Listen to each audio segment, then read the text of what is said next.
सबसे पहले जो हमारा अभी इंट्रोडक्शन स्टार्ट हो रहा है वो क्या है? Periodic table.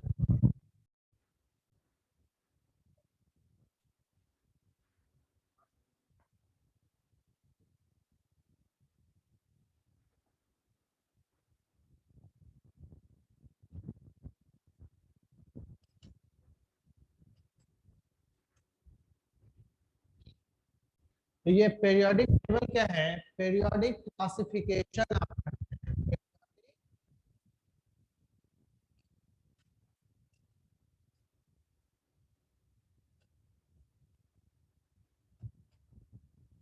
पेरियोडिक क्लासिफिकेशन में क्या करते हैं?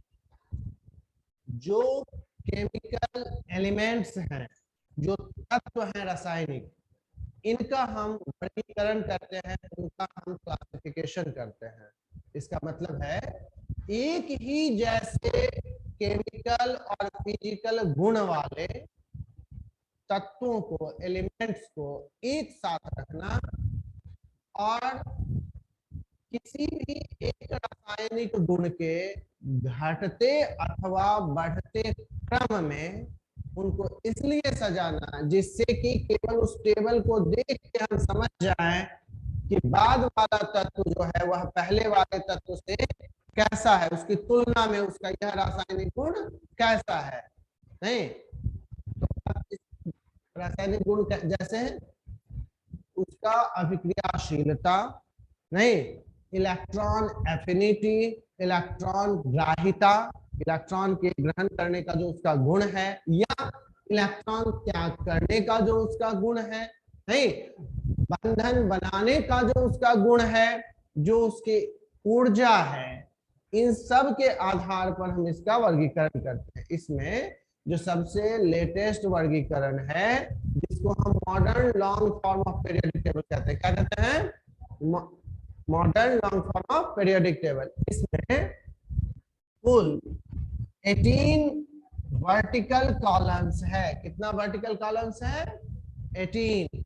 और 7 हॉरिजॉन्टल रो है, हॉरिजॉन्टल रो और वर्टिकल कॉलम। वर्टिकल कॉलम्स को हम ग्रुप कहते हैं। क्या कहते हैं? ग्रुप। हिंदी में इसको वर्ग या समूह कहते हैं। वर्टिकल कॉलम्स को हिंदी में क्या कहेंगे आप? वर्ग या समूह, और इसी को हम ग्रुप कहते हैं। हॉरिजॉन्टल रो को हिंदी में आवर्त कहते हैं और इंग्लिश में क्या कहते हैं आप? पीरियड कहते हैं। समझ गए? जो हॉरिजॉन्टल रो है यह किस बात को प्रेजेंट करता है, इससे क्या पता चलता है, और वर्टिकल कॉलम से क्या पता चलता है? एक ही कॉलम में, मतलब एक ही ग्रुप में जो भी एलिमेंट्स रखे गए हैं उन सभी में वैलेंस इलेक्ट्रॉनों की संख्या समान है। वैलेंस इलेक्ट्रॉन को हिंदी में क्या कहते हैं? संयोजी इलेक्ट्रॉन। समझ गए? और संयोजी इलेक्ट्रॉनों की संख्या से ही हम तय करते हैं संयोजकता। तो इनकी संयोजकता भी समान होती है क्योंकि संयोजी इलेक्ट्रॉनों की संख्या समान है। वैलेंस इलेक्ट्रॉनों की संख्या समान है तो वैलेंसी भी समान है। इसमें जो फर्स्ट ग्रुप होगा, पहला ग्रुप जो होगा, इसकी संयोजकता 1 होती है, +1, और इसमें संयोजी इलेक्ट्रॉनों की संख्या भी कितनी होगी? 1 होगी। इसमें जो एलिमेंट्स हैं ये हाईली रिएक्टिव मेटल्स हैं। एक इसमें से एक्सेप्शन है।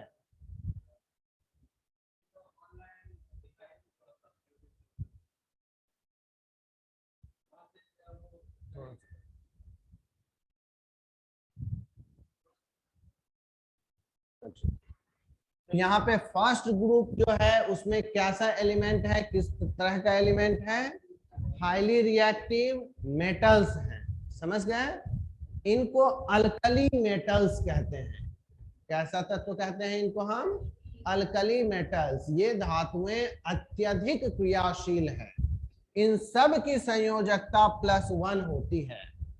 एक्सेप्शन एक है, वह क्या है? वह है हाइड्रोजन। हाइड्रोजन फर्स्ट ग्रुप का फर्स्ट रो का एलिमेंट है, सबसे पहला एलिमेंट है हाइड्रोजन पीरियोडिक टेबल का। इसका एटॉमिक नंबर 1 होता है, वैलेंस इलेक्ट्रॉन भी 1 होता है और वैलेंसी भी 1 है। वैलेंस इलेक्ट्रॉन 1 है, वैलेंसी भी 1 है, लेकिन यह मेटल नहीं है, यह धातु नहीं है। अन्य सभी धातुओं के साथ इसको रखा गया है, लेकिन यह हाइड्रोजन अधातु है, यह गैस है, सभी धातुएं ठोस हैं, सॉलिड है। अब इस स्थिति में समझना जरूरी है कि यह जो गैस है उसको धातुओं के साथ क्यों रखा गया है, ठोस के साथ, क्योंकि इसकी वैलेंसी भी +1 है और अन्य सभी धातुओं की वैलेंसी भी +1 है। इसीलिए इसकी अभिक्रियाशीलता जैसी है, इसका रासायनिक गुण जैसा है, वह +1 वैलेंसी वाले धातुओं से मिलती है, इसीलिए इस पे रखा गया है। समझ गया ना? इसी तरह से जो लास्ट ग्रुप है, अंतिम कॉलम है, उसमें जो भी तत्व हैं इन सब की वैलेंसी कितनी है? 0। वैलेंस इलेक्ट्रॉन कितने हैं? 8 हैं। वैलेंस इलेक्ट्रॉन कितने हैं? 8 हैं। और वैलेंसी कितनी है? 0 वैलेंसी है। लेकिन ध्यान रखेंगे यहां भी एक एक्सेप्शन है। यहां पर एक्सेप्शन कौन था? हाइड्रोजन। अंतिम ग्रुप का जो एक्सेप्शन है वह है हीलियम। हीलियम की वैलेंसी 0 है, सही बात है। अन्य सभी की वैलेंसी भी अंतिम ग्रुप में 18वें ग्रुप में 0 ही है, लेकिन हीलियम का वैलेंस इलेक्ट्रॉन 2 है, अन्य सभी का वैलेंस इलेक्ट्रॉन 2 नहीं है, 8 है। समझ गया ना? तो यहां पर हीलियम को भी स्पेशल पोजीशन मिला है। लेकिन एक समानता और भी है इन सभी में कि 18वें ग्रुप के सभी तत्व गैस ही हैं। 18वें ग्रुप के सभी तत्व गैस हैं, उनमें से कोई भी ठोस नहीं है और द्रव भी नहीं है। पूरे पीरियोडिक टेबल में कुल कितने तत्वों को दर्शाया गया है? कुल 118 तत्वों को दर्शाया गया है। कितने तत्वों को दर्शाया गया है? 118। 118 तत्वों में से केवल 12 ऐसे तत्व हैं जो गैस हैं। केवल 12 ऐसे तत्व हैं जो गैस हैं, अन्य सभी या तो द्रव हैं और नहीं तो ठोस हैं। तो द्रवों की संख्या कितनी है? केवल 2 ऐसे तत्व हैं जो द्रव हैं। उन 2 द्रव तत्वों में से केवल एक तत्व है जो धातु है और एक तत्व है जो अधातु है। कौन सा तत्व है जो धातु होकर भी सामान्य तापक्रम पर द्रव अवस्था में पाया जाता है? पारा, मरकरी नहीं। और केवल एक तत्व है जो अधातु है और सामान्य तापक्रम पर द्रव अवस्था में पाया जाता है। क्या नाम बताया उसका? ब्रोमीन। समझ गए? तो mercury and bromine, Hg and Br नहीं, Hg मरकरी है और ब्रोमीन कौन है? Br है। यही 2 तत्व हैं जो सामान्य तापक्रम पर द्रव अवस्था में होते हैं, लेकिन इसमें से Hg क्या है? मेटल है, धातु है।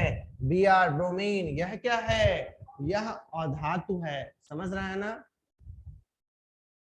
कुल 118 में से 12 गैस, 2 द्रव लिक्विड, तो कितने बच गए? 104। ये कौन है? ठोस हैं। समझ गए? अब यहां पर समझना जरूरी है, जो भी तत्व हैं इन सब को समझने के लिए सबसे पहले हम लोग क्या सीखते हैं? उनका इलेक्ट्रॉनिक कॉन्फ़िगरेशन। नहीं तो अब इसके इलेक्ट्रॉनिक कॉन्फ़िगरेशन को समझते हैं पहले, उसके बाद हम लोग पीरियोडिक टेबल में कैसे किसी तत्व का स्थान निर्धारित होता है इसको समझेंगे। इलेक्ट्रॉनिक कॉन्फ़िगरेशन के लिए सबसे पहले जानेंगे किसी तत्व में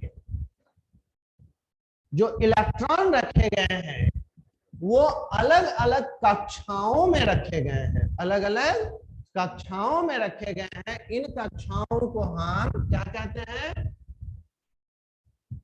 ऑर्बिट कहते हैं। क्या कहते हैं? ऑर्बिट कहते हैं। समझ गए? ये ऑर्बिट कुल कितने होते हैं? 7 होते हैं। परमाणुओं में इलेक्ट्रॉनों को रखने के लिए जो कक्षाएं निर्धारित की गई हैं उनकी संख्या 7 है, 7 है। इनको हम अंग्रेजी के कैपिटल लेटर KLMNOP से सूचित करते हैं। समझ गए?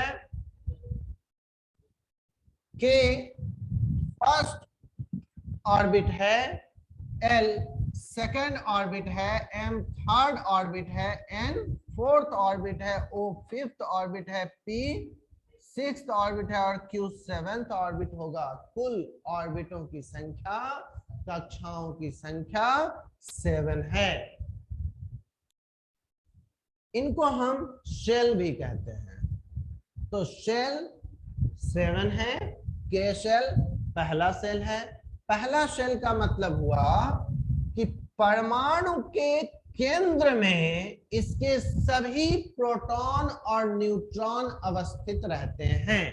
परमाणु के केंद्र में सभी प्रोटॉन और न्यूट्रॉन अवस्थित रहते हैं, जिनमें से प्रोटॉन धनावेशित है और न्यूट्रॉन अनावेशित है, न्यूट्रल है। न्यूट्रॉन पर कोई चार्ज नहीं है, प्रोटॉन पे पॉजिटिव चार्ज है।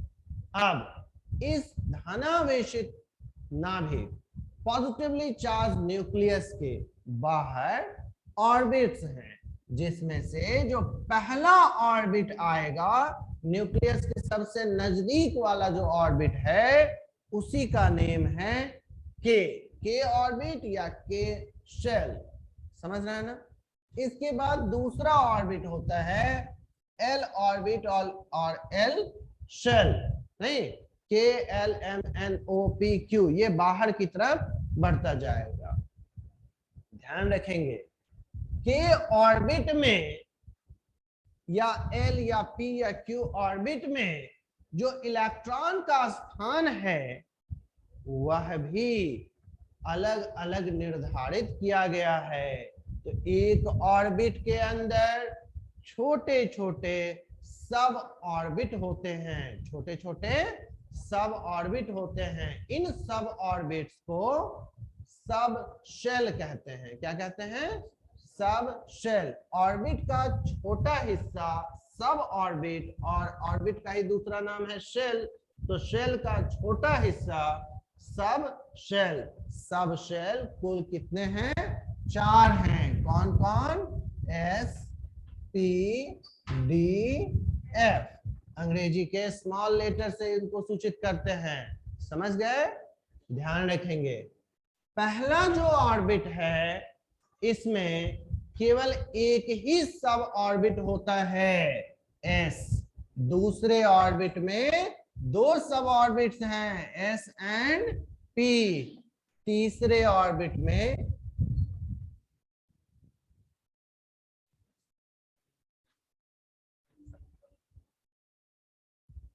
तीसरे ऑर्बिट में 3 सब ऑर्बिट्स हैं, S P एंड D। चौथे ऑर्बिट में S P D and F। लेकिन पांचवें ऑर्बिट में कितने सब ऑर्बिट्स हैं? S P D and F। छठे ऑर्बिट में S P एंड D। सातवें ऑर्बिट में S एंड P। इतने सब ऑर्बिट्स होते हैं। समझ रहे हैं? ये जो सभी सब ऑर्बिट्स हैं इन सब की इलेक्ट्रॉन धारण करने की क्षमता बराबर नहीं होती है। इलेक्ट्रॉन एकोमोडेट करने की जो कैपेसिटी है ये सबकी इक्वल नहीं होती है। एस की मैक्सिमम कैपेसिटी है 2। एस में आप मैक्सिमम 2 इलेक्ट्रॉन्स रख सकते हैं, 1 रख सकते हैं और 2 रख सकते हैं। पी में मैक्सिमम 6 इलेक्ट्रॉन्स, डी में मैक्सिमम 10 इलेक्ट्रॉन्स एंड एफ में मैक्सिमम 14 इलेक्ट्रॉन्स रह सकते हैं। ध्यान रखेंगे आप, यहाँ पे इन चीजों को याद करना कोई बहुत मुश्किल है नहीं। 2 + 4 6, 6 + 4 10, 10 + 4 14। टोटल ऐड करके कितना होता है 32। एक ऑर्बिट N एंड O, इन दोनों की कैपेसिटी मैक्सिमम है, हाईएस्ट है, और वो कितनी है 32 है। इसमें मैक्सिमम कितने इलेक्ट्रॉन्स हो सकते हैं 32 एंड 32। M में कितने इलेक्ट्रॉन्स हो सकते हैं 18 इलेक्ट्रॉन्स हो सकते हैं। और L में कितने इलेक्ट्रॉन्स हो सकते हैं और K में कितने इलेक्ट्रॉन्स हो सकते हैं। तो इस तरह से आप डिफरेंट ऑर्बिट्स में इलेक्ट्रॉनों की अधिकतम संख्या कितनी हो सकती है वो जान सकते हैं नहीं। और ऑर्बिटल्स में, सब ऑर्बिट्स में भी इलेक्ट्रॉनों की अधिकतम संख्या कितनी हो सकती है वो आप जान सकते हैं। समझ रहे हैं। अब यहां पर ध्यान रखेंगे कि किसी भी एक एलिमेंट का जो इलेक्ट्रॉनिक कॉन्फ़िगरेशन आप लिखते हैं, उदाहरण के लिए हम सबसे पहले पोटेशियम का इलेक्ट्रॉनिक कॉन्फ़िगरेशन लिखेंगे। पोटेशियम का परमाणु संख्या कितना होता है 19 होता है। 19 परमाणु संख्या वाले तत्व में इसके एक परमाणु के अंदर कितने इलेक्ट्रॉन हैं 19 ही इलेक्ट्रॉन हैं। जितनी परमाणु संख्या होती है ठीक उतने ही संख्या में प्रोटॉन उस तत्व के नाभिक में उपस्थित रहते हैं और ठीक उतनी ही संख्या में इलेक्ट्रॉन नाभिक का चक्कर लगाते रहते हैं नहीं। तो अब 19 इलेक्ट्रॉन कौन कौन से ऑर्बिट और सब ऑर्बिट में रहते हैं। सबसे पहले पहला ऑर्बिट आएगा, तो पहला ऑर्बिट के एस सब ऑर्बिट में 2 इलेक्ट्रॉन्स हैं। पहला ऑर्बिट में तो दूसरा कोई सब ऑर्बिट होगा नहीं। अब दूसरे ऑर्बिट की बात करेंगे तो दूसरा के एस में कितने इलेक्ट्रॉन्स हैं 2, और दूसरे में तो पी सब ऑर्बिट भी है ना, तो दूसरे के पी में 6 इलेक्ट्रॉन्स हैं। अब हम थर्ड ऑर्बिट की बात करेंगे। थर्ड के एस में कितने इलेक्ट्रॉन्स होंगे 2, थर्ड के पी में कितने इलेक्ट्रॉन्स होंगे 6। कुल कितने हो गए 18 हो गए। अब 19वां पी का डी होना चाहिए, लेकिन यह नहीं होता है। तो यह कैसे तय होगा कि हम 3p के बाद 3d में इलेक्ट्रॉन की स्थिति को नहीं समझकर हम समझेंगे कि इसके बाद वाला इलेक्ट्रॉन 4s में है। इसके लिए एक और भी सिद्धांत हमको समझना पड़ता है जिसको कहते हैं ऑफ बाउ सिद्धांत, ऑफ बाउ प्रिंसिपल। समझ गया ना, उसको हम लोग इसके बाद समझेंगे। अभी सीधे हम आपको बता देते हैं कि इसके बाद जो एक इलेक्ट्रॉन बच गया है पोटेशियम का वह 4s में प्रेजेंट होगा और 3d में नहीं रहेगा। समझ गए। लेकिन हमेशा तो हम लोग याद करके नहीं जाएंगे ना, तो याद नहीं है हम उसको कैलकुलेट करके समझ सकेंगे। तो इसको समझने के लिए देखिए क्या करते हैं, इन सबको हटा सकते हैं। ये जो आपका S है S P S P D S P D F, इस तरह से आप सभी 7 ऑर्बिट्स के लिए अरेंज कर लेंगे। समझ गए। S में सबसे पहले आएगा, ये किसका S है, ये 1 का S है, ये 2 का sp है, ये 3 4, इसके बाद 5 s p D F. Electron सबसे पहले प्रवेश करता है किसमें? 1s, 2s, 2p, 3s, 2p के बाद 3s, 3p और 3p के बाद 3d में ना जाकर वह 4s में आता है। तो यहां पर यदि हम इसको इस तरह से समझें कि इस तीर में पहले कौन आया, इलेक्ट्रॉन पहले वही भरेगा। तो सबसे पहले 1s आता है, तो सबसे पहले इलेक्ट्रॉन सभी भर जाएंगे 1s में। जब 1s की अधिकतम क्षमता पूरी हो जाएगी, इसकी मैक्सिमम कैपेसिटी जो है वो फुल हो जाएगी, इसके बाद 2s में 2s की कैपेसिटी जब फिल हो जाती है तो 2p, उसके बाद 3s और इसके बाद क्या देख रहे हैं आप कि 3p, और 3p को फिल करने के बाद 3d को ना फिल करते हुए 4s में इलेक्ट्रॉन पहले भरेगा। नहीं, जब 4s भर जाता है तब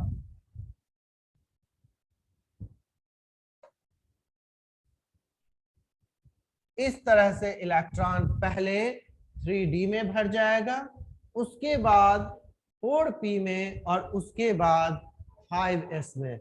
समझ रहे हैं ना?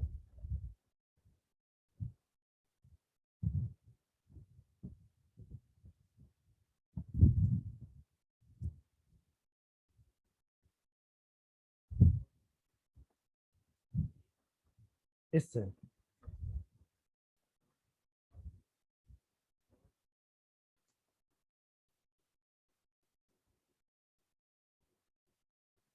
और जैसे यहाँ 5 तक आप देखे हैं,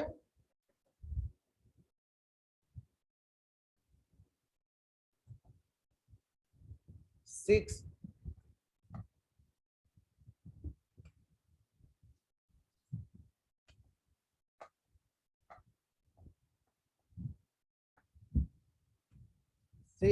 S, P, D, F, 7, S, P, D, F।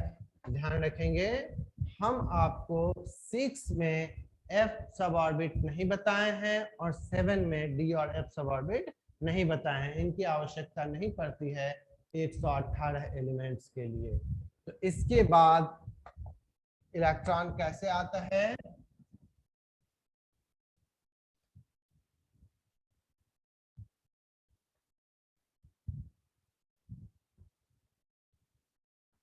ध्यान रखेंगे, केवल चौथे और पांचवें ऑर्बिट्स में हम लोगों को एफ सब ऑर्बिट की आवश्यकता होती है, लेकिन उसका ऑर्डर सीक्वेंस कैसा होता है वो समझ रहे हैं सब लोग? इसको नोट कर लेंगे।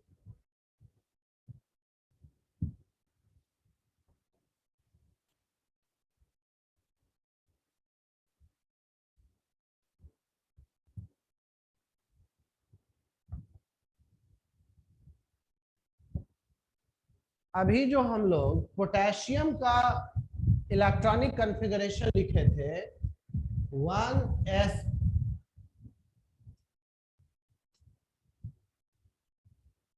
2, 2s2, 2p6, 3s2, 3p6 and 4s1। इसमें से आप क्या बता सकते हैं कि पोटेशियम में ऑर्बिट की कुल संख्या कितनी है? 4 है ना? तो पोटेशियम को स्थान कौन से रो में मिलेगा? चौथे रो में मिलेगा। कौन से रो में मिलेगा? चौथे रो में मिलेगा। अब यह आप आसानी से बता सकते हैं कि यदि किसी भी तत्व का, उसके परमाणु का इलेक्ट्रॉनिक कॉन्फ़िगरेशन को लिख लेते हैं तो वह एलिमेंट, उसका एटम, उसको कौन से रो में प्लेसमेंट मिला है, कौन से रो में प्लेसमेंट मिलेगा? उसमें ऑर्बिट्स की मैक्सिमम संख्या, अधिकतम संख्या, सब अंतिम वाला नहीं, सबसे बड़ा संख्या वाला। क्योंकि 4s के बाद तो फिर हम 3d में आएंगे ना, तो 3 तो नहीं हो जाएगा, 4 ही रहेगा। तो सबसे बड़ा संख्या वाला जो ऑर्बिट नंबर है उतने ही नंबर का रो मिलेगा। रो को हम हिंदी में आवर्त कहते हैं, अंग्रेजी में पीरियड कहते हैं। लेकिन इसका स्थान पीरियोडिक टेबल के कौन से कॉलम में होगा तो यह तय करता है इसका वैलेंस इलेक्ट्रॉन। वैलेंस इलेक्ट्रॉन की संख्या क्या है? 1। जिसके पास वैलेंस इलेक्ट्रॉन की संख्या 1 है यह फर्स्ट कॉलम में मिलता है। कौन से कॉलम में मिलता है? फर्स्ट कॉलम में। जिसके पास वैलेंस इलेक्ट्रॉन की संख्या 2 है वह कौन से कॉलम में मिलता है? सेकंड कॉलम में। समझ गए? और कुल कितने कॉलम्स हैं? 18 कॉलम्स हैं।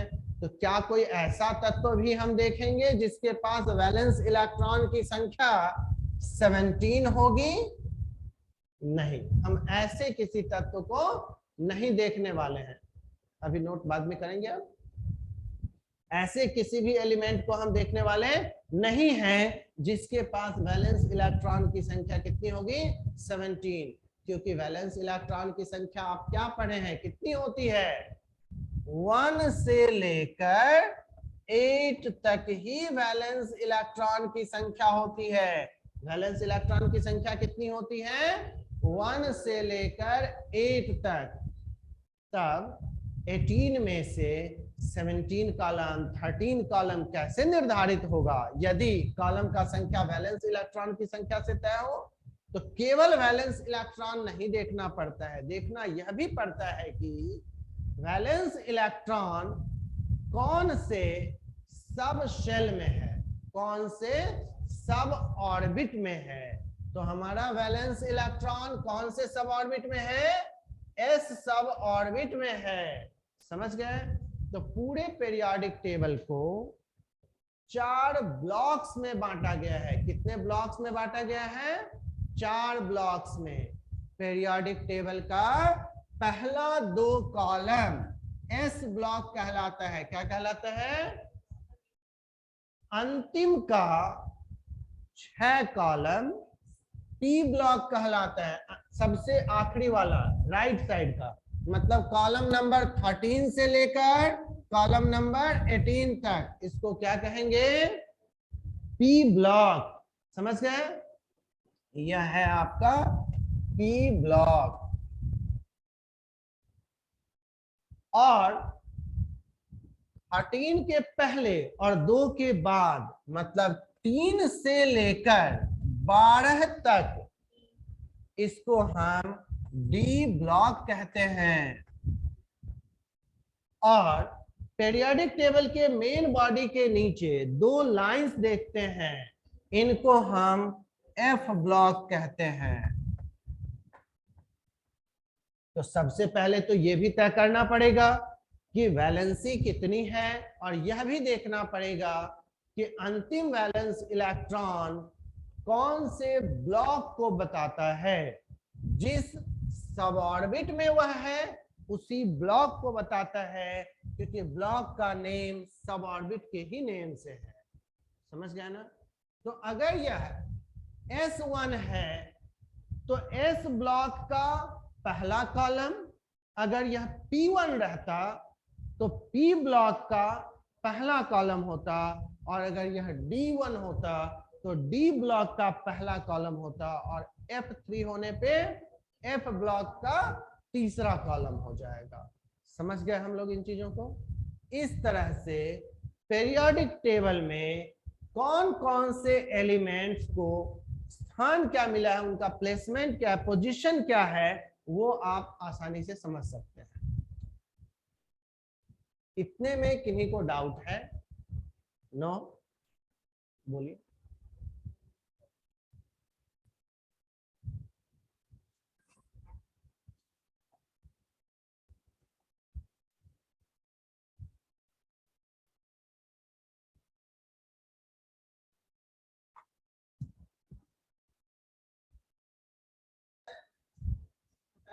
फर्स्ट कॉलम को अल्कली मेटल्स, ये सेकंड कॉलम है अल्कलाइन और मेटल्स, ये दोनों मिला के, अच्छा इसके ऊपर लिखते कंसिस्ट होते हैं ऐसा,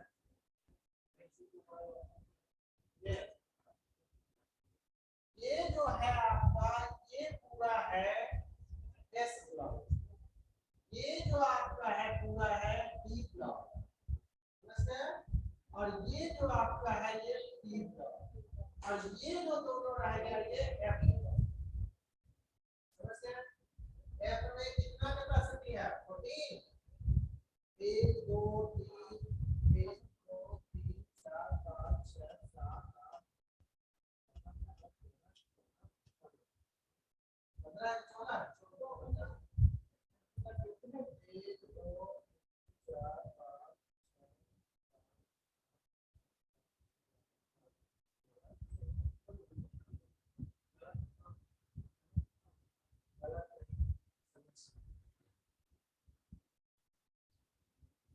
एक्चुअली क्या है इसमें, ये जो है ये यहाँ पर एक्स्ट्रा आया और ये जो है ये भी यहाँ पर एक्स्ट्रा आया, ये तो डी ब्लॉक का एलिमेंट्स है। कौन से ब्लॉक का है? क्यों? इसका नेम है लैंथेनम और इसका नेम है एक्टिनियम। लैंथेनम डी ब्लॉक में थर्ड कॉलम का 6th रो, थर्ड कॉलम का 6th रो, यहाँ पे लैंथेनम को स्थान मिला है और यहाँ पे एक्टिनियम को स्थान मिला है, और बाकी का जो 14 एलिमेंट्स है ये और ये 14 एलिमेंट्स है, ये दोनों 14 को उस डब्बा में जगह ही नहीं मिला है, तो इस दोनों ग्रुप को अलग बताया हुआ है, लेकिन नहीं तो क्योंकि ये लैंथेनम के साथ लैंथेनम वाले डब्बा में रखा हुआ है, लैंथेनम के साथ रखा हुआ है, मतलब ये लैंथेनम नहीं है, लैंथेनम इसमें नहीं है, लैंथेनम इससे अलग है, क्योंकि लैंथेनम वाले डब्बा में इसको रखा हुआ है इसीलिए इसको लैंथेनॉइड्स कहते हैं। समझ गए? और क्योंकि ये रखा हुआ है एक्टिनियम वाले डब्बा में इसीलिए इन सबको एक्टिनॉइड्स कहते हैं। ये जो पहला एलिमेंट है लैंथेनम और पहला एलिमेंट है एक्टिनियम, समझ गए? दिक्कत है इसमें क्या? वो इसमें उस तरह से प्रेजेंट किया हुआ है, इसमें यहाँ पे लिख दिया है, पढ़ी चुका है, लैंथेनॉइड्स और एक्टिनॉइड्स लिखा हुआ है, वो तो लिखने का अलग अलग अपना प्रकार होता है, आप उसको वहां लिखिए, आप उसको यहाँ लिखिए, बात समझ गए? कुल आपको 14 एलिमेंट्स, टोटल कितने एलिमेंट्स मिलते हैं?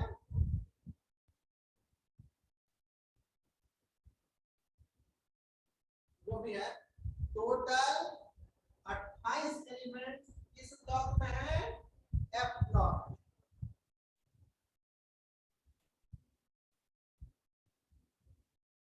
अलग अलग आप वेजिटेबल देखेंगे ना तो उसका डिजाइन को थोड़ा थोड़ा अपने हिसाब से मॉडिफाई कर देना है। ये जो हम लिए ना ये आईयूपीएससी का है, आईयूपीएससी के वेबसाइट से लिए हैं, आईयूपीएससी का वेबसाइट है, इसलिए ये जो है ये ऑथेंटिक है, लेकिन अब इसमें भी लिखने का अलग अलग तरीका है। सबसे ज्यादा जरूरी है एस ब्लॉक का है, पी ब्लॉक का है, डी ब्लॉक का है, एफ ब्लॉक का है, डी ब्लॉक। जब वो पहचान जाएंगे तो उसके बाद हम लेंगे 1 2 3 4 की गिनती, समझ गए? और जब वो भी कर लेंगे तो आपका पीरियोडिक टेबल खुद का बन जाएगा, समझ गए? इससे ज्यादा पीरियोडिक टेबल में कुछ भी होता नहीं। अब पढ़ना है पीरियोडिक टेबल की प्रॉपर्टीज, समझ गए? तो प्रॉपर्टीज को समझिए, क्या बताया है? सेम कॉलम के सारे एलिमेंट्स का, अब ये सब कोई भी एलिमेंट जो है ये सब कौन से कॉलम में कहलाएगा? एफ ब्लॉक है ना, कॉलम कौन सा? सब थर्ड कॉलम का ही है। ये पूरा एफ ब्लॉक कौन से कॉलम में है? सारे एलिमेंट्स का बैलेंस इलेक्ट्रॉन कितना होगा, जितना थर्ड कॉलम में होगा। थर्ड कॉलम में कितना होता है, 1 2, ये s का 1 s का 2 ये ना हुआ। इसके बाद ये तो t आ जाता है, तो d के पहले भी s और p रहता होगा ना, तो s और p इन सब के पास रह जाएगा, तो s और p मिला के कितना होगा, बात समझे कि नहीं, s और p मिला के होगा। तो 8 में से कौन होगा, ये 10 का पहला है ना, बात समझे कि नहीं। तो पहला वाला का इसका जो इक्विवेलेंट होगा केवल उतना ही इसमें, जितना इसका इतना इसका इतना इसका उतना ही इसका, सबका उतना का उतना ही बैलेंस इलेक्ट्रॉन होगा, समझ गए। बाकी सब कॉलम में साफ दिख जाए, केवल इसको आपको समझना है, समेट लीजिए ऐसे और यहाँ पे रख दीजिए। ऊपर वाला सिमट के लैंथेनाइड के साथ, एक्टिनाइड एक्टिनियम के साथ, लेकिन जाएगा कहाँ, जाएगा तो स्ट्रैटेजी कॉलम में ना, समझते हैं। बाकी सब में कोई कंफ्यूजन नहीं है, बाकी सब अपना अपना कॉलम। अब एक कंडीशन, एटम के साइज से रिलेटेड कई बार देखिएगा यूपीएससी का क्वेश्चन पूछा हुआ है। ऊपर से नीचे आने पर, सेम कॉलम में ऊपर से नीचे आने पर एटम का साइज, उसका रेडियस इंक्रीज होता है। सेम कॉलम में ऊपर से नीचे आने पर एटम का साइज इंक्रीज होता है, बढ़ता है। सबसे नीचे ये कौन है, फ्रांसियम, पढ़ा नहीं रहा है लेकिन ऐसे जान लीजिए, ये फ्रांसियम, ये हाइड्रोजन सबसे छोटा सबसे ऊपर और सबसे बड़ा सबसे नीचे। लेफ्ट से राइट जाने पर गड़बड़ी यहीं पे हो जाती है। ऊपर से नीचे आने पर बच्चे गलती नहीं करते हैं, क्योंकि सोचते हैं कि हाइड्रोजन तो एक ही इलेक्ट्रॉन मिला है, एक ही प्रोटॉन एक ही न्यूट्रॉन, सबसे बड़ी होगा, और नीचे जैसे जैसे आप जाएंगे ज्यादा ज्यादा होते गए तो बड़ा होना चाहिए। सही कॉन्सेप्ट है आपका, सच बात है।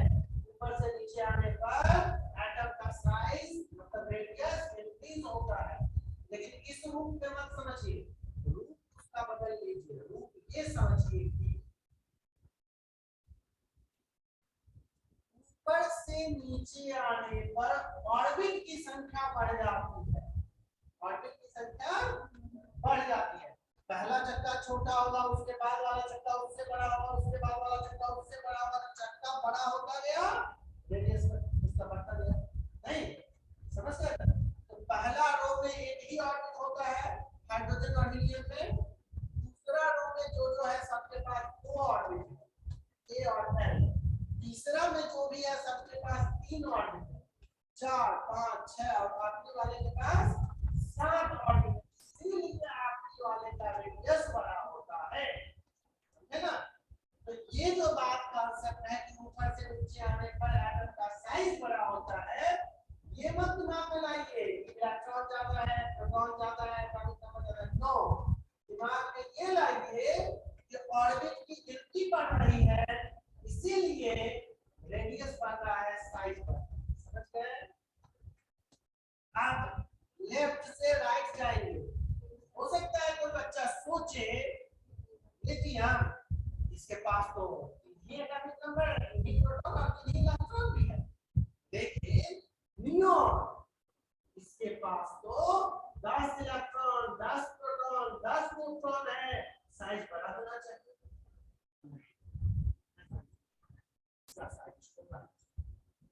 सेम रो में लेफ्ट से राइट जाने पर एटम का साइज छोटा हो जाता है। इसीलिए हम आपको बोले थे कि इलेक्ट्रॉन की संख्या बढ़ने और घटने से आप एटम का साइज को बढ़ना घटना मत मानिए, लेकिन क्वेश्चन तो होना चाहिए। सबसे तो क्वेश्चन है तो पहले उत्तर दीजिए, लेकिन ये क्वेश्चन आप आसानी से समझ सकते हैं कि लेफ्ट से राइट जाने पर साइज बढ़ा, ऊपर से नीचे आने पर इसलिए बढ़ गया क्योंकि इसमें नया नया ऑर्बिट जुड़ता चला गया, इसलिए कि ऑर्बिट था छोटा रेडियस था, इसमें के और एल दोनों है तो बड़ा ऑर्बिट हो गया, बड़ा रेडियस। इसमें के एल एम तीनों है तो और बड़ा हो गया, K L M N O P Q सातों ऑर्बिट है तो रेडियस और ज्यादा हो गया। देखिए सेम रो में आगे बढ़ने पर हो क्या रहा है, सेंटर पर कौन चार्ज है, पॉजिटिव। बाहर चाहे 2 ऑर्बिट हो चाहे 5 ऑर्बिट हो, कौन चार्ज है, नेगेटिव। पॉजिटिव अगर बढ़ता जाएगा तो नेगेटिव को ज्यादा पावर से अट्रैक्ट करेगा, ज्यादा पावर से अट्रैक्ट करेगा तो क्या होगा, नजदीक आ जाएगा। इसीलिए हीलियम का पहला ऑर्बिट हीलियम का पहला ऑर्बिट हाइड्रोजन के पहला ऑर्बिट से छोटा होगा। कहे कि हीलियम के पहला ऑर्बिट के इलेक्ट्रॉन पर उसका जो न्यूक्लियस है हीलियम में ज्यादा फोर्स लगाएगा, हाइड्रोजन में कम फोर्स लगाएगा। सोडियम और सोडियम तीसरा रो में है ना, और सोडियम वाले रो का आखिरी एलिमेंट है आर्गन। सोडियम के नाभिक में 11 प्रोटॉन है, 11 प्रोटॉन 11 इलेक्ट्रॉन के फोर्स लगाएगा। और आर्गन के नाभिक में कितना प्रोटॉन है, 18 प्रोटॉन 18 इलेक्ट्रॉन पे कितना फोर्स लगाएगा, ज्यादा होगा ना, इसका फोर्स ज्यादा है, ज्यादा मजबूती से खींचेगा तो थोड़ा नजदीक आएगा, स्विंग कर जाएगा, छोटा होगा। समझते हैं? इसीलिए दाहिनी तरफ बढ़ते जाएंगे एटम का रेडियस छोटा होता जाएगा और उल्टा बाईं तरफ जाएंगे तो, लेकिन सेम रो में होना चाहिए। अब आप ये तुलना लिथियम का आर्गन से चाहे सोडियम का क्रिप्टन से नहीं कर सकते हैं, क्योंकि सोडियम वाले रो में तो आर्गन है ना, नहीं आर्गन एल्यूमिनियम ऐसा ही कौन होता है, सिलिकॉन जिंक फास्फोरस, मतलब ऐसे तुलना आप कर सकते हैं। हाँ ऊपर से नीचे जैसे ही आएंगे तब तो बिना सोचे समझे जान जाइए रेडियस बड़ा हो जाएगा। एक बात और, ऊपर से नीचे और लेफ्ट से राइट 18 कर जाइए, अगर 18वां में पहुंच जाइएगा थोड़ा छोटा होगा, ज्यादा छोटा नहीं होगा। मतलब लेफ्ट से राइट जाने पर एटम का साइज छोटा होता है लेकिन थोड़ा छोटा होता है, ज्यादा छोटा नहीं होता है, लेकिन ऊपर से नीचे आने पर ज्यादा बड़ा होता है। वर्टिकल देखेंगे तो एटम का साइज में ज्यादा अंतर पड़ेगा और हॉरिजॉन्टल देखेंगे तो एटम का साइज में ज्यादा फर्क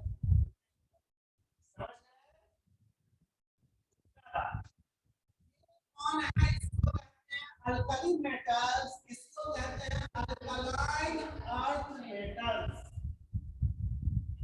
अल्कलाइन अर्थ मेटल्स, मृदा धातु अर्थ मेटल्स। इसलिए कहते हैं कि ये सब ज्यादातर ना हमारे यहाँ की मिट्टी में पाया जाता है, इसलिए इनको मृदा धातु, मृदा मतलब मिट्टी होती है, अर्थ मतलब मिट्टी होता है, अर्थ मतलब अर्थ प्लैनेट भी होता है और अर्थ का मतलब मिट्टी भी होता है।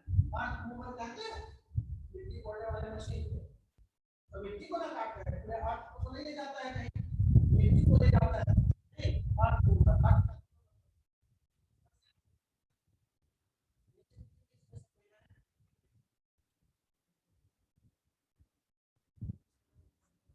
इंग्लिश में पढ़े हो नहीं, इंग्लिश में परीक्षा में पूछेगा आपको बेसिक इसका इंग्लिश में पढ़ना है तो से ऐसा नहीं कई बार क्वेश्चन आता होगा, वहां बोल रहे हैं and it's earth is move, earth move का मतलब अर्थ को नहीं मूव करना, मिट्टी को मूव करना, नहीं समझ गए, अर्थ का मतलब मिट्टी भी होता है, यहाँ पे इसको अर्थ मिट्टी धातु है, मिट्टी में मिलने वाले धातु है, नॉर्मली मिट्टी में मिल जाती है, और ये सब को थोड़ा स्पेशल खोजना पड़ता है, नहीं सब सहज ही मिल जाता है। उसके बाद ध्यान रखिएगा है ना, इसको ट्रांजिशन एलिमेंट्स कहते हैं। ट्रांजिशन मतलब क्या होता है? परिवर्तन। ट्रांजिशन मतलब 31 दिसंबर की रात ट्रांजिशन है। 2022 से 23 होने वाला है ना, ट्रांजिशन हो रहा है। नहीं, ट्रांजिशन नहीं, सन का ट्रांजिशन। ट्रांजिशन तो पता है ना क्या होता है? मकर संक्रांति होती है। कब होती है? जनवरी क्या उसके आसपास होती है। और ये मकर संक्रांति में होता क्या है? सूर्य और पृथ्वी, इसका जो ओरिएंटेशन है, सूर्य मान लीजिए ऐसे ही है, लेकिन पृथ्वी ऐसे नहीं है। नहीं, पृथ्वी अगर ऐसी जुड़ी हुई है, इधर भी ऐसे ही पहुंच जाती है। ऐसा नहीं है कि इधर ऐसी झुकी हुई है और उधर जाएगी तो ऐसी हो जाएगी। नहीं, अगर ऐसी झुकी हुई है तो इधर भी ऐसे ही पहुंच जाएगी। और ऐसे पहुंच जाने का रिजल्ट होता है कि कभी सन का लाइट मकर रेखा पे परपेंडिकुलर आता है और कभी अर्ध रेखा पे परपेंडिकुलर आता है। मकर और रेखाएं बनी है ना, विषुवत रेखा के पैरेलल। नहीं, साल का बीच का समय होता है जब विषुवत रेखा पे परपेंडिकुलर आती है। नहीं, हम लोग जिधर हैं नॉर्थ हेमिस्फीयर में, मतलब नॉर्थ और ऑस्ट्रेलिया है, साउथ अफ्रीका है, ये सब साउथ हेमिस्फीयर में, साउथ पोल की तरफ है। साउथ पोल के साथ होता क्या है कि साउथ पोल अर्थ का जब सन की तरफ होता है उस समय अर्थ सन के नजदीक होता है, गर्मी बहुत भयानक है। इसलिए गर्मी और ठंडा तो नॉर्दर्न हेमिस्फीयर में और सदर्न हेमिस्फीयर में दोनों में पड़ेगा, लेकिन सदर्न हेमिस्फीयर में जो गर्मी पड़ेगा वो ज्यादा।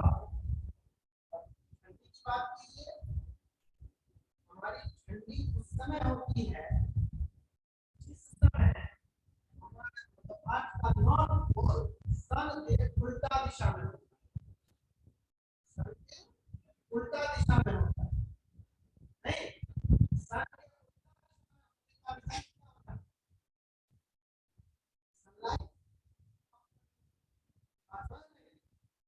सनलाइट का कम पड़ना और सनलाइट का ज्यादा पड़ना, ये भी तो गर्मी को और ठंडी को प्रभावित करता है। सन का अर्थ से डिस्टेंस वो भी प्रभावित करता है।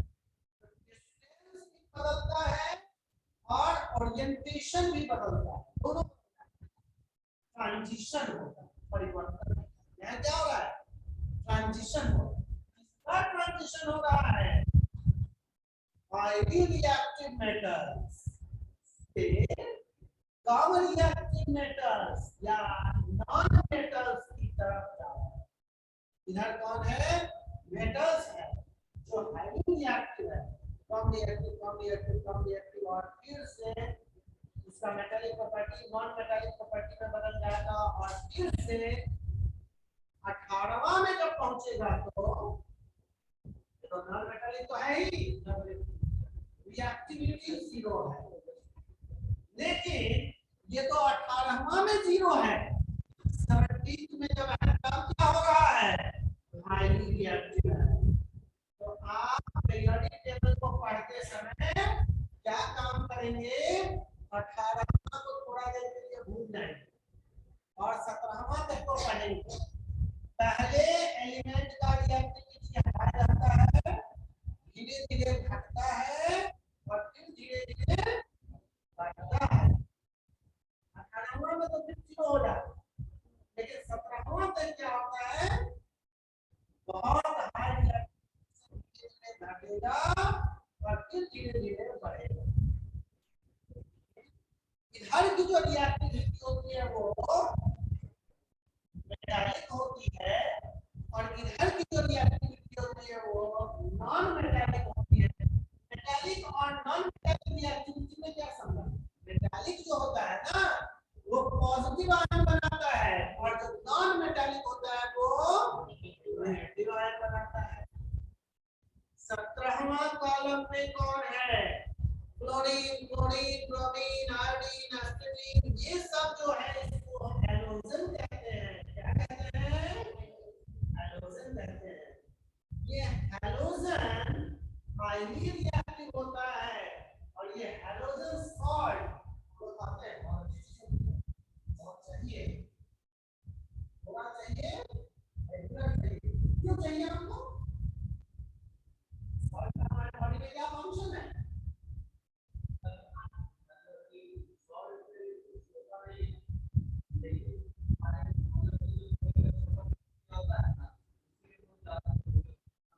जानना चाहते हैं छोटा मोटा में कौन सा ऊपर नीचे में सब पढ़े हैं, लेकिन क्या करते हैं ना, पढ़ते समय बुक में ही छोड़ देते हैं। बॉडी में खाना पचाने का नमक का काम नहीं, को कंट्रोल करना नमक का काम नहीं है। मतलब इसका बीपी लो हो गया तो क्या कीजिएगा, उसको नमक खिला दीजिएगा, और हाई हो गया तो क्या कीजिएगा, नमक उसके शरीर से खिला दीजिएगा। हाँ, होता है, नमक से ये भी इम्पैक्ट होता है, लेकिन नमक का ये काम नहीं है। नमक का काम,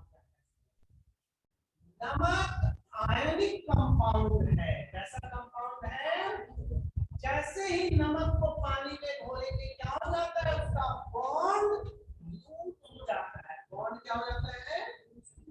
मतलब उसका जो पॉजिटिव और नेगेटिव आयन है जो जुड़ा हुआ है वो थोड़ा सा फ्लेक्सिबल होता है, तो इसका गैप थोड़ा बढ़ जाता है।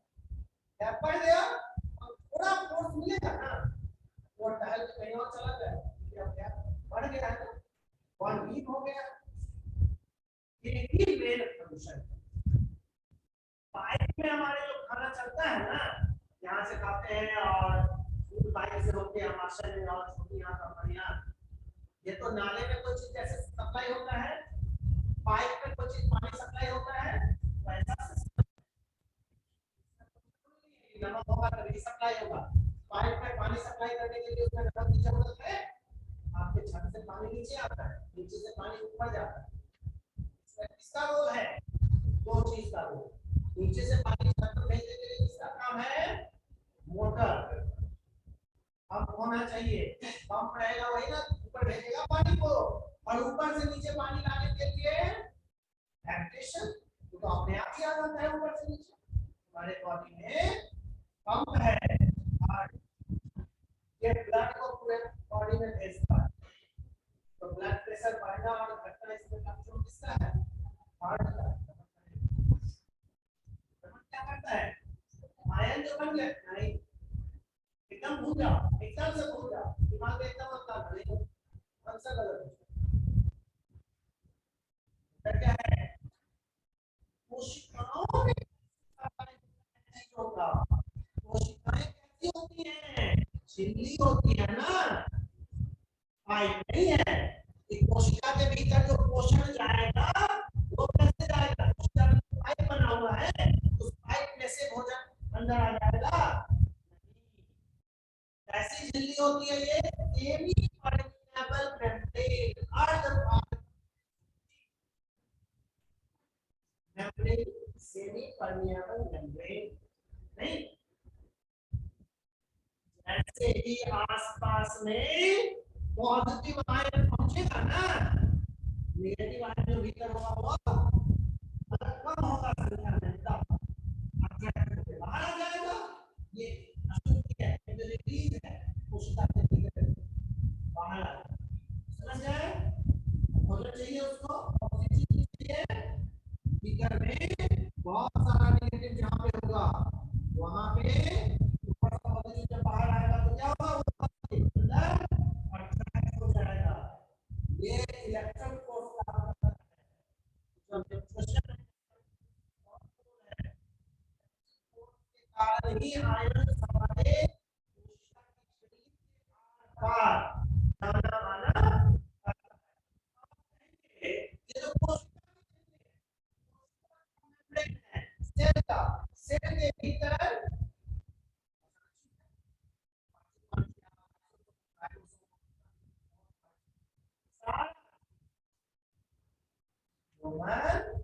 एडवांस लेवल का एनिमल है।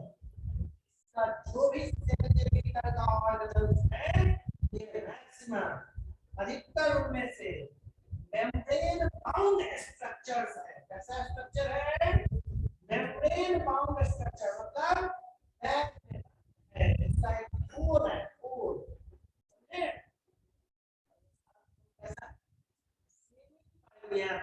मतलब बाहर की चीज को अंदर सबको नहीं, सेमी पड़ गया ना, बहुत छोटा छोटा जो पार्टिकल्स का आयंस हुआ उसको आने देगा, इसको बाहर जाने देगा। तो आयन का ट्रांसपोर्टेशन हो सके, ये कैसे पॉसिबल है? आयन ही आयन को अट्रैक्ट कर सकता है। आयन चाहिए, अगर आयन नहीं होगा तो कोशिका के भीतर का जो ट्रांसपोर्टेशन है वो नहीं हो सकेगा। ब्लड सप्लाई हो जाएगा, भोजन का वो भी हो जाएगा, क्योंकि ये सब चीजें पाइप से होती है। लेकिन कोशिका के भीतर का जो फ्लो है, आर पार तो आयन के पॉसिबल है। इसलिए हमारे बॉडी में क्या जरूरी है? नमक। इसमें सोडियम मेटल है,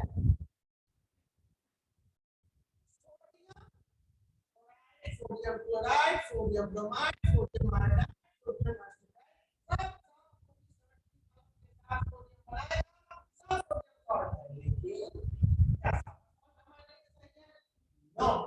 sodium chloride is a poison. Sodium chloride is a हमारे यहाँ बिहार में और इंडिया में भी बहुत सारे जगहों पे पानी में क्लोराइड की मात्रा बढ़ती जा रही है। ये हमारे लिए हानिकारक है। ऐसा वाटर चाहिए जिसमें क्लोराइड नहीं हो। वाटर फिल्टर में देखते हैं लगा होता है एक सिस्टम, उसका नाम होता है RO, रिवर्स ऑस्मोसिस। को ये छान के अलग कर देता है, अलग कर देता है। समझ गए? क्लोराइड सही है हमारे लिए, सोडियम क्लोराइड अच्छा रहेगा। मैग्नीशियम क्लोराइड खाएंगे वो भी अच्छी बात है।